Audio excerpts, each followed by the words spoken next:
are now tuned in to the Storm Tracker podcast.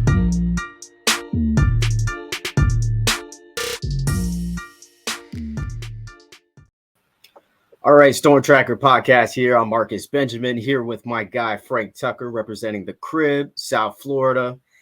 And it is spring officially, well, for us. Like we're going into spring here. But what's not official is the running backs and wide receivers coaches for Miami. Now, Miami already did lock in an offensive coordinator in Shannon Dawson, also a linebackers coach, Derek Nicholson, inside linebackers. This was officially announced last week by the Miami Hurricanes, but we have yet to see an announcement for the running backs coach or the wide receivers coach. A lot of names being thrown around here. Frank, you put together an article on the running back candidates. Who do you think ends up getting this job, or who do you think is kind of most deserving here? Yeah, I don't think anybody has an idea right now of who's likeliest to get this job, as Mario Cristobal has done with the offensive coordinator opening, the defense coordinator opening, and the linebackers coach opening. He keeps things pretty close to the vest. Not many of us really had an idea of who was going to come out as the guy for those positions. But if you were asking me, a couple of the candidates after Telly Lockett has kind of bowed out of the race. I know he wasn't offered the position, but he definitely was in the running. There was a lot of rumors that he was one of the guys that Mario Cristobal was interested in. The other two guys would be other South Florida natives, Tim Harris and Jawan Sider. Tim Harris of UCF and Jawan Sider of Penn State, both guys with elevated titles of co-offensive coordinator. And Jawan Sider is actually the assistant head coach at Penn State as well. So these guys would be home run hires just from the perspective of poaching two guys from what are now Power 5 programs in UCF and Penn State, and two guys that have an incredible track record as recruiters. Jawan Sider doing it at West Virginia with Shannon Dawson, did it at University of Florida, and now Penn State.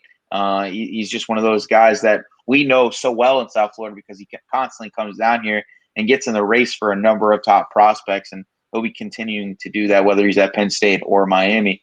Tim Harris is a guy who's kind of moved up through the ranks pretty quickly, was at FIU not that long ago, and is now in contention for the hometown school, Miami Hurricanes running back coach position, the same position his father held during Al Golden's tenure. So it would be a nice, circle of life in the South Florida high school coaching ranks to see another Harris take that spot.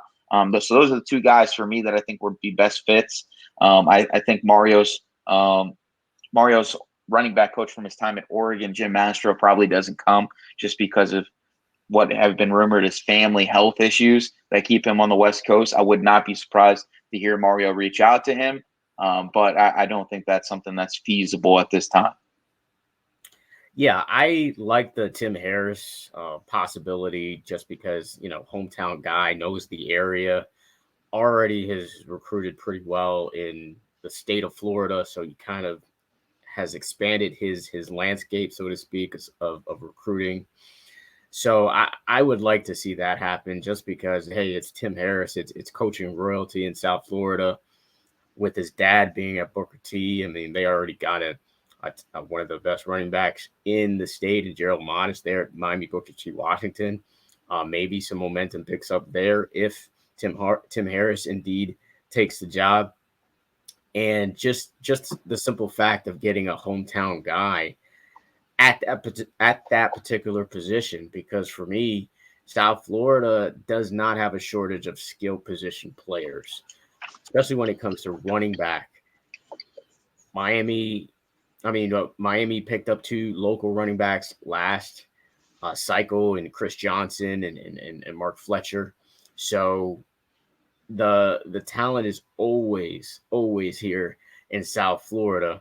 So I think it behoove the Hurricanes to get a hometown guy, a Florida guy, because you don't have to go too far to get a top level running back. And the same thing for me goes for wide receiver. Wide receivers definitely is in abundance here in South Florida, and I think it would it would definitely benefit the Hurricanes if they got a hometown guy for the wide receivers coach position. And the name that people love or falling in love with is Leonard Hankerson. Leonard Hankerson, hometown guy, played for the Hurricanes at St. Thomas Aquinas. Is where he played his high school ball. So he already has that connection there. And you already have some, potential wide receiver targets on that squad right now with Chance Robinson and maybe possibly James Madison. So yeah, I would like to see that. I know the fans would love to see that, both a Tim Harris and a Leonard Hankerson. But what are some of the other guys that you're thinking at wide receivers coach that Miami should consider? And just real quick, touching on that running back spot with the talent in South Florida, there are 4 really elite backs in this 2024 class. You got Chris Wheatley-Humphrey out of Dillard, who has a Miami offer, Stacey Gage and Jordan Lyle, both at St. Thomas Aquinas. Yeah. And there's a number of other guys, right? You got Gerald Modest, you got AJ Smith, right? There's a lot of guys, right, that Miami could necessarily go after. Isaac Brown, another name committed to Louisville at this time. And we know that they're going to go after the Jarrett Gibsons, the Kevin Rileys. There's going to be guys from out of state that they're going to go after. But if you wanted to stay home like you did in the last cycle, you definitely could. That's why adding a Tim Harris to the running back spot, I think, would be so important, just like you said. A couple of guys that I like at the receiver spot, James Coley is the name that constantly comes up anytime there's an opening, no matter who the head coach is at the University of Miami. James Coley, former offensive coordinator at the University of Miami, currently the wide receivers coach at Texas A&M. There's a lot of rumors that have come up that Texas A&M was trying to scoop Louisville's wide receivers coach from them, right, on multiple occasions this offseason. That's kind of interesting that Texas A&M is going after another wide receivers coach when they already have James Coley in the building. But I think that there is potential for him to want to get out, right? New offensive coordinator. I'm drawing a blank from Louisville. What's his name? Motorcycle affair guy. I can't believe I'm completely drawing a blank here, but he's a guy that likes to have teachers at the wide receivers coach position. And James Coley's MO is really just kind of being a recruiter. He's coached tight ends, he's coached receivers, he's coached quarterbacks. He's a guy that he's kind of a jack of all trades, maybe not a master of any. But if you were trying to bring in a guy that can recruit, I think he would be a really good fit. The guy that I think is the absolute home run hire of the wide receivers group is Lonnie Galloway from UNC, assistant head coach there, passing game coordinator at UNC. I think he's one of the best developers of wide receiver talent in the country. He's not always getting, blue chip talent at UNC. A lot of times they're recruiting, very close to home.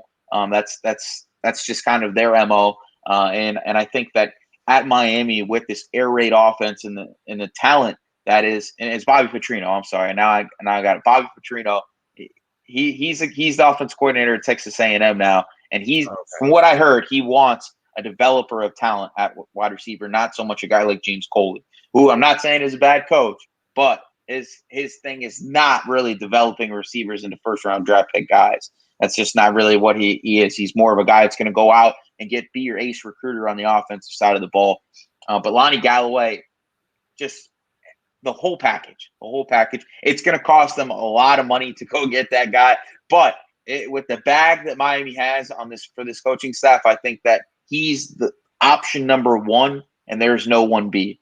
It's Lonnie Galloway for me. I think stealing him from a conference rival would be huge as well. And I think with Jeremiah Smith and Josiah Trader and Chance Robinson and all these guys talking about how they want to be developed at the next level, not so much committing just to a school, Lonnie Galloway would be a really good fit. Yeah, I definitely agree. Well, we'll see. Miami needs to hurry up, though. They need to get these guys locked in because we got Junior Day coming up, and of course we'll have a list of guys that are planning to attend Junior Day coming up on CanesCounty.com. Make sure you subscribe to the website, by the way, for exclusive information. and we are part of the Rivals Network. We bring you all kinds of news covering Miami Hurricanes athletics, especially football. We're dialed in here in South Florida. Canes County is where it's at. And it's a perfect time to jump on. We got 1 month free for you guys, right? Yeah. Marcus is going to be humble about it. We got a month free of elite information, right? We got message board content, right? We got articles for you guys. We are doing player interviews on a daily basis, following up with kids being offered on a daily basis. We got inside tracks with a lot of these kids taking trips to out-of-state 7-on-7 tournaments. We're the whole package for you guys, and we're covering baseball and basketball harder than everybody else. So listen, Miami 30, code Miami 30, get your 1 month free and give us a shot because it doesn't cost you anything to sign up for free. Yeah, absolutely. Absolutely. So one thing we are going to start to incorporate in these podcasts are guests. So we're going to start to bring guests on and bring in players from the high school ranks, players from the teams, the Miami Hurricanes teams, just to kind of get their perspective on things. We'll bring in some former players as well as analysts, just to kind of talk sports and Miami Hurricanes athletics. So look out for that coming up soon. And also coming up soon with Rivals is that they're going to release, the 2025 players, or re-rank the players. Now, 2025, it seems like it's a long time away, but the 2024, before you know it, that cycle is going to be locked in, and you're on to the next one. And South Florida and Florida in general has a lot of 2025 talents, one of which, of course, we already know Armando Blunt, likely going to continue to his ascension amongst the 2025 ranks. So he has the ability to be the number one player overall in 2025. But there's some other guys in 2025 in South Florida that we think should be considered. Who are some of those guys you think, Frank? I think you got to keep it in the Miami Central pipeline right now. Amari Wallace and Ezekiel Marcelin, two kids that are approaching 20 offers or past it that weren't ranked in our top 100 the first time around. I think that in this second evaluation of the 2025 cycle, they're going to get a lot of love, right? And when once Rivals expands to that Rivals 250, those are going to be guys that are probably going to be approaching that top 100 mark once again. Amari Wallace, we know him from 7-on-7. We know him from Friday nights. He does it all. A kid can tackle. He can play nickel. He played some corner last year against Brandon Innes, right? And he's a young kid that has done it already for 2 years. Just one of the truly elite talents at safety in South Florida, regardless of class. Another kid is Ezekiel Marcelin that I mentioned, just explosive linebacker. He's going to be a kid that comes down to Miami maybe for his junior year, right? He might just commit early. There's a lot of factors for him to commit to Miami, and that's Ruben Bain. That's Sabbath Joseph, who he has a relationship with via head coach Jube Joseph, right? Roland Smith was his head coach his freshman year. So there's a lot of connectors there for Ezekiel Marcelin, who's been selected as an All-American before, is a 4.6 to 4.5 40 kid in the 40-yard dash already, like I said, over 15 offers, just an elite talent from a linebacker perspective. And if we want to keep our best players home at that linebacker position, which sometimes we have a slim, amount of kids at that position in South Florida, he's one of those kids that we have to target heavy. And I think he moves up the rankings pretty heavily. A couple other kids that I want to mention, Enyo Yapor. He's going to break the Miami-Dade passing record as a junior, right? He's approaching 10 offers. So this is kind of like the third year in a row, or fourth. It feels like it's the fourth year in a row that we're going to have this record broken. So it's just like every year thing that happens. I think he's going to substantially break the record by his senior year, though. He's going to be maybe like 3,000 to 4,000 yards past it, which is going to be a hard thing for anybody to touch. And for people that want to say he played 5 years of high school football. By the time he's done with high school, his 8th grade year, he only had like 600 to 700 yards passing. Right, he wasn't on the field that much. They already had a starting quarterback. He's a kid that I think deserves 600 to 700 yards. He only had like 600 or 700 yards as a backup as an 8th grader, which is a nice little boost. It's a nice little boost. But if he passes it by like 4,000 yards, right? It's like, okay, then he only passed it by like 2,400 or 3,400 yards, right? Like, it's like we're splitting hairs here. The kid is a dual threat passer. He led New Orleans to their best season since they had Duke Johnson, right? Yeah. He had Central on the ropes in that state playoff game. And then this year, he is coming in as the face of one of those teams that could surprise a lot of people in the top 25 teams in the country, maybe. So I love Enyo Yapor. He's at like 8 or 9 offers right now. A good majority of those Power 5. He's a kid that I could see being a top 200 kid in this 2025 class pretty easily. And the last kid is a kid that I think not too many people talk about. And I have the opinion that he's probably the best receiver in the 2025 class for South Florida and in the conversation for the top receiver in 2025 nationally. And that is Joshua Moore. He is explosive. He is 6'3" to 6'4", makes one-handed catches, did it against state championship winning programs in Georgia. The kid is an elite talent. The only problem is he plays for West Broward, a school that most people don't even know about, right? If he was at American Heritage or St. Thomas Aquinas, he would be a name that is across every fan's lips across the country. And he's being recruited by the best in the country, Ohio State, Alabama, Miami, Florida State, Florida. Every school you can think of has tabs on Joshua Moore right now. And there's a huge reason why. He's also a 2-sport kid, plays basketball as well. He is going to be an elite prospect by the time things are done. I think he's going to be a huge riser in this 2025 class when they do the second round of evaluations. Yeah, I definitely agree with you. Miami definitely has recognized his talent early, got him to a game last season. So he's very familiar with the Hurricanes, and the Hurricanes actually visited West Broward recently as well, just to talk to Joshua Moore. So they are. It was Mario Cristobal. It was Mario Cristobal who made that visit. Cristobal himself went to visit Joshua Moore, 2025 kid. So he's a special talent. Hopefully they'll be able to keep him home. Just one other guy that I would suggest is Byron Lewis. I mean, Byron Lewis, running back, I think is a guy who can potentially, jump up the ranks as well. He is gonna to keep that American Heritage pipeline going. A running back, he's definitely a name to kind of watch for the future. So a lot of 2025 talent in this class in South Florida, in Florida period, and more on Rivals.com on the other national 2025 prospects that are creating a lot of buzz.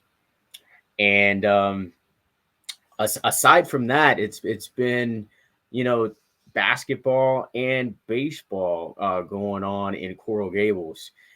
The basketball team, I am pretty convinced that this team can make it to the Final Four. And people are probably going to say, oh, you're just saying that because you're a homer, or you're covering the team or whatnot. And part of that is probably true.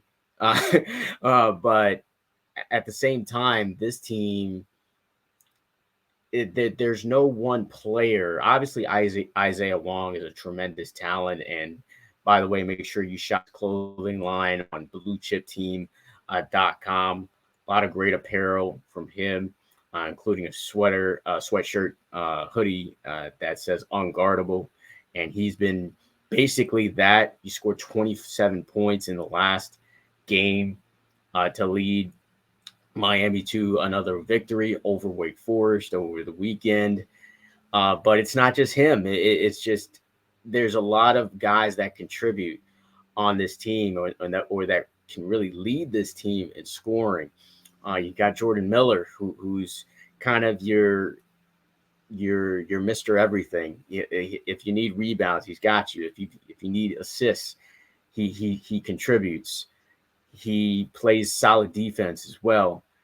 Jordan Miller, I think, is the glue for this team, and I think he's kind of one of the leaders that you're going to depend on in this March run here. And then you got Nigel Pack, who's really starting to come on as of late. He's just a tremendous shooter, very quick off the ball, and we saw that he's got hops as well. He can get up there and dunk it. He had the putback dunk against Duke.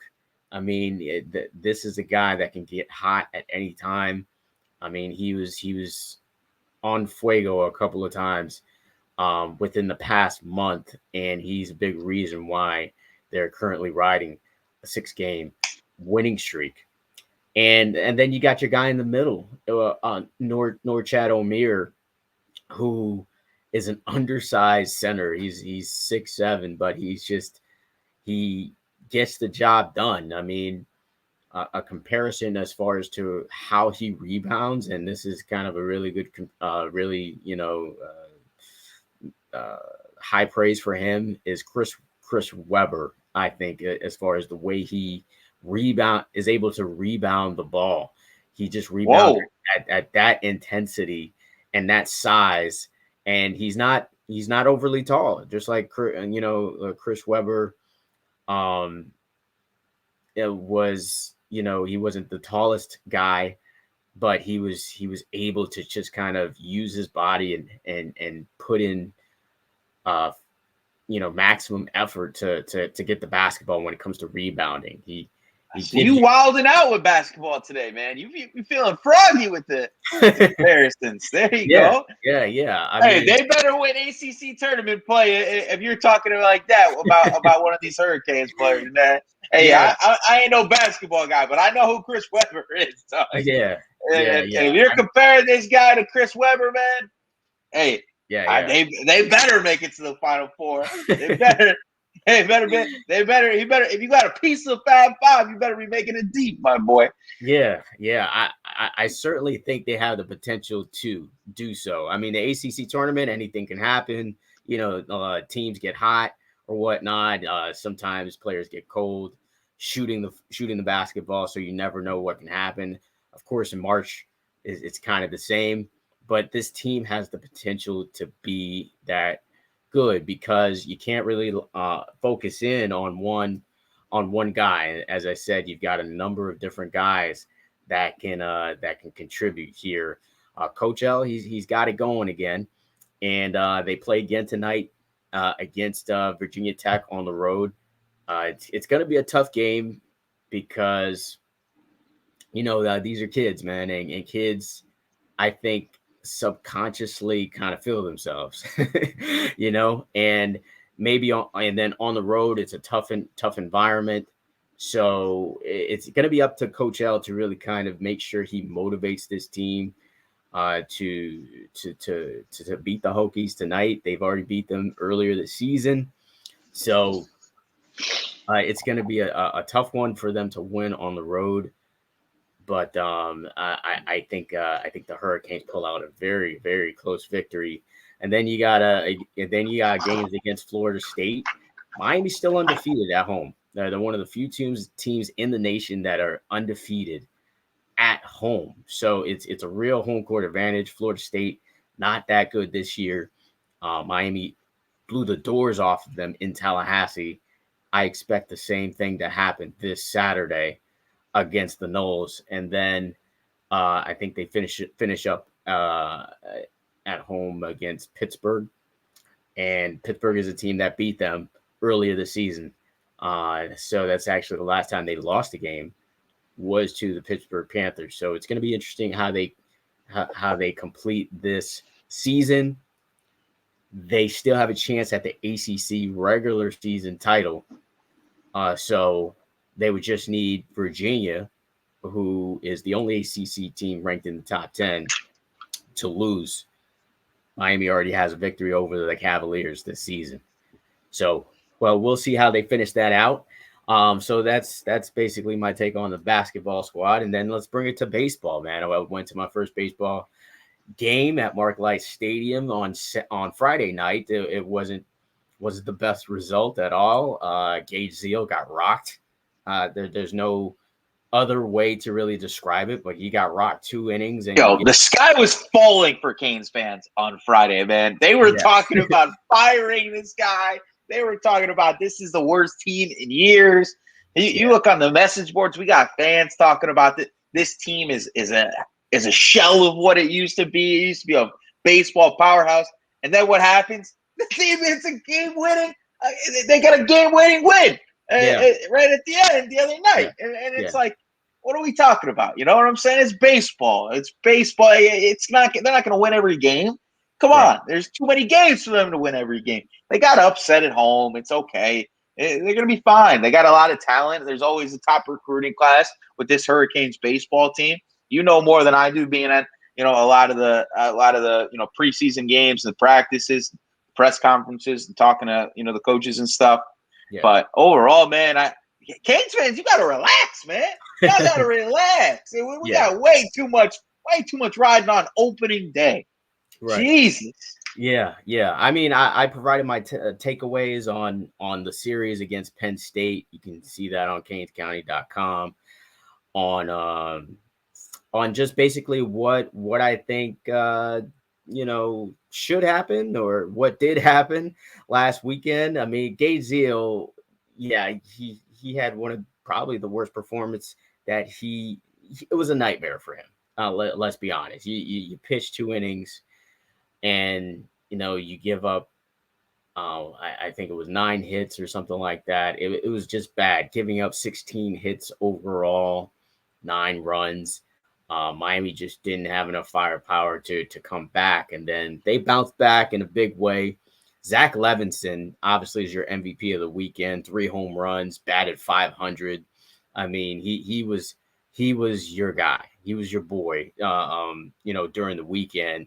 And then you got to love Andrew Walters, what you have with him as a closer. I mean, he is considered one of the best closers in the nation, and he showed that on Sunday when you needed him the most.